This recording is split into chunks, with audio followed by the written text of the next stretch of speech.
My name is Ro Lee. I'm the Associate Director at Claremont Graduate University.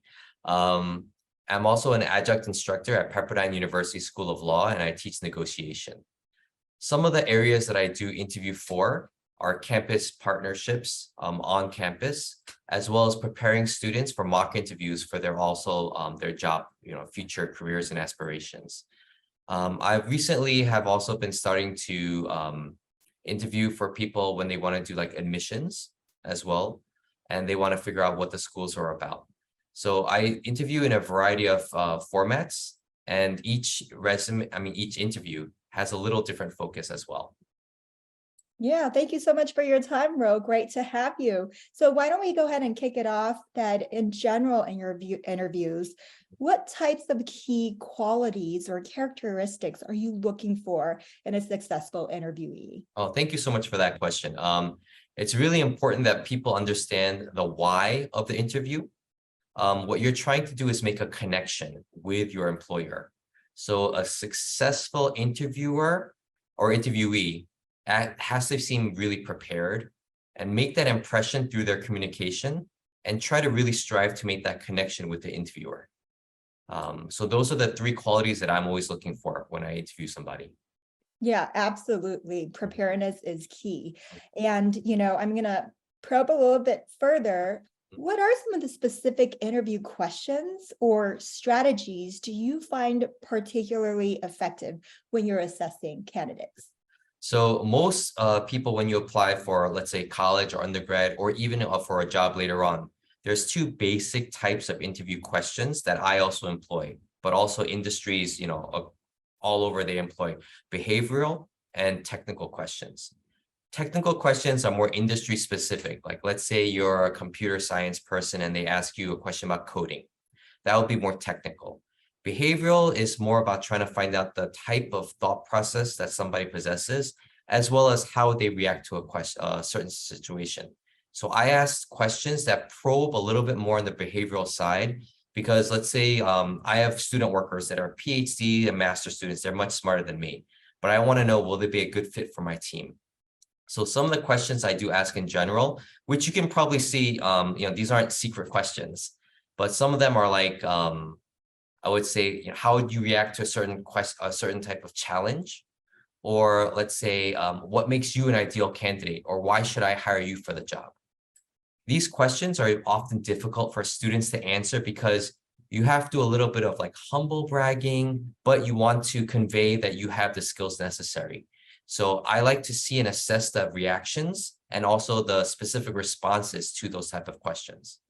Yeah, it's definitely an art and science for humble bragging, right? And so kind of on that topic, what would be some of the common mistakes or even misconceptions, say around, humble bragging or anything that you have noticed happening among your interviewees?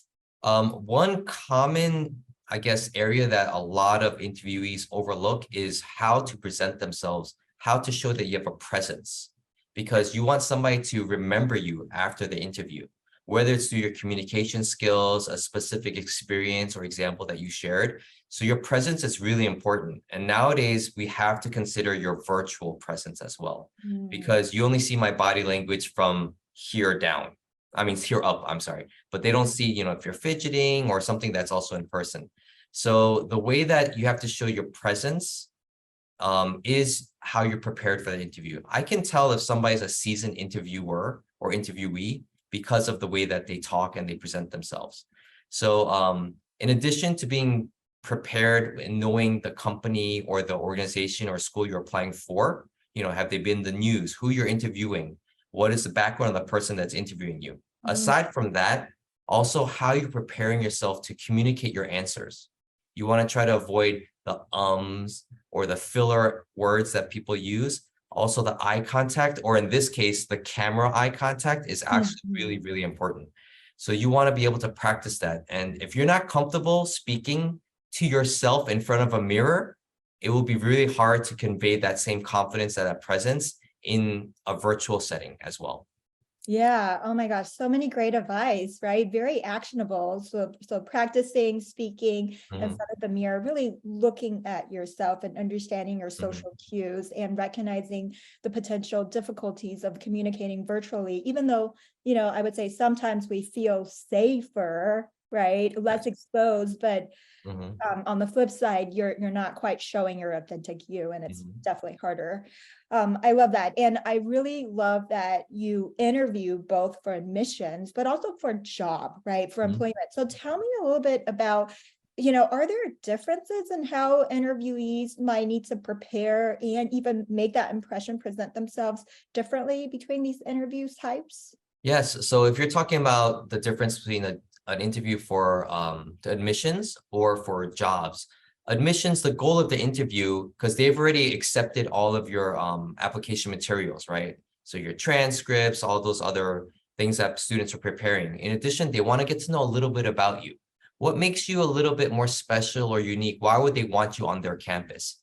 So you want to figure out what that campus is about, what they're kind of known for, and you want to show that special spark that you have to be part of that community.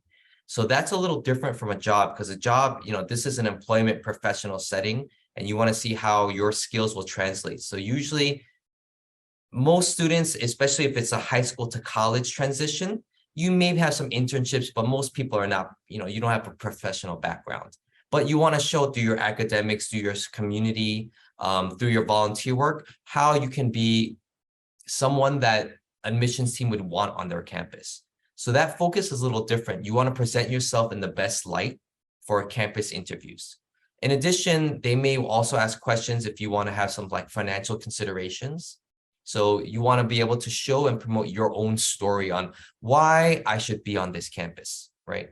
And you may even want to reflect on your statement of purpose, or that application essay that you had to write on how you fit in well with even that department that you want to go for, whether it's liberal arts or in the sciences, technical.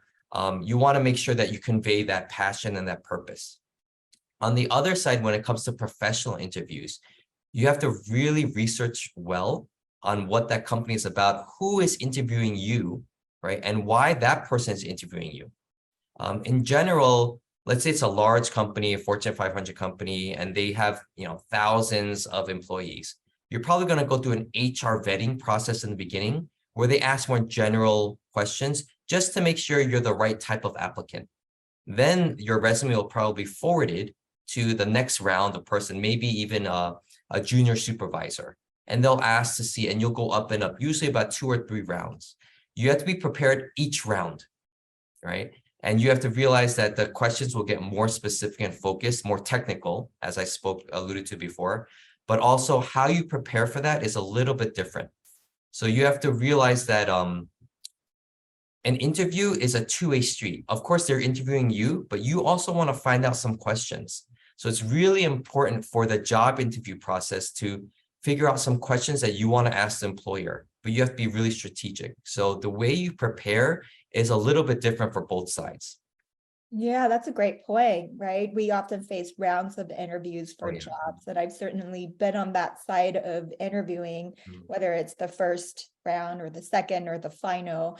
And I love your advice about the two-way street. And one sort of hack that I tend to do is during my first round, I actually try to gather as much sort of insider information or the way that the interviewer talks so that I can use it and feed into my following rounds to sort of sound like the culture of the organization. And of course, I really love the fact that you said, it's not just about researching the school as a whole, but you really Mhm. need to focus in on the department or maybe the major. And same thing as organizational interview, where you might need to focus on the team, Right. of course, as well as the individual that you're being interviewed with.